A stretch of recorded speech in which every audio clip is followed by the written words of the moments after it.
बताए के मरले बाई ऐसे मुअली के मार कौन उन्नतिया हते यार बोलो के मरले बाई ऐसे मुअली के मार कौन उन्नतिया हते यार। अरे गली में तोरा धरैनी रे कैसे भाई से तोरा पिटैनी रे। अरे का करे आइल रह हड्डी मसली सब भगेला से दूर अरे मरले साले का संस भरापुर अरे मरले साले का संस भरापुर अरे मरले साले का संस भरापुर।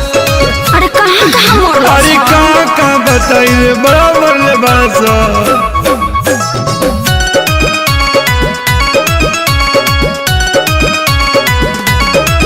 मुँह खोला होट बलेटवा खिया दी अब नया राजा हरदी पिया दी। 45 मरब नहीं झरला पानू न दारा बात मीठा मीठा जानी कारा।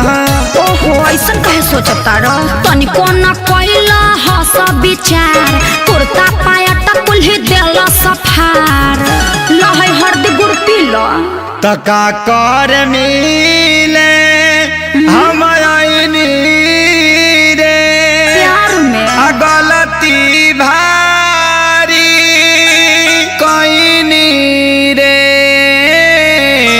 चुप रहो सब ठीक हो जाई। पूछा दारू अब तू हर दिला गुड़ अरे मरले साले कसम से भरापुर अरे मरले साले कसम से भरापुर अरे मरले साले कसम से भरापुर। अरे चुप रहो चलो भोका माइस के सुई दिबा दी। वो कौन सुई है? दुख हरनी सुई। अच्छा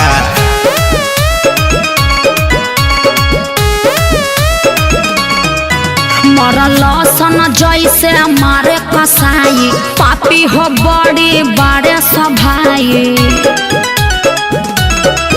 जनता रे खेसारी सभन के सब खेला है बचन के माने के नहीं मोहब्बत में हार ठीक नहीं कोइला सभाई हमार। अरे हेंगा कोई मारेला अरे इज्जत अपन हम लुटैनी रे आ सोनू के बात में पड़क गईनी रे। रहे के बायब तो तोरा से दूर अरे मरले साले कसम से भरा। अच्छा चुप रहो। मरले साले कसम से भरापुर अरे मरले साले कसम से भरापुर।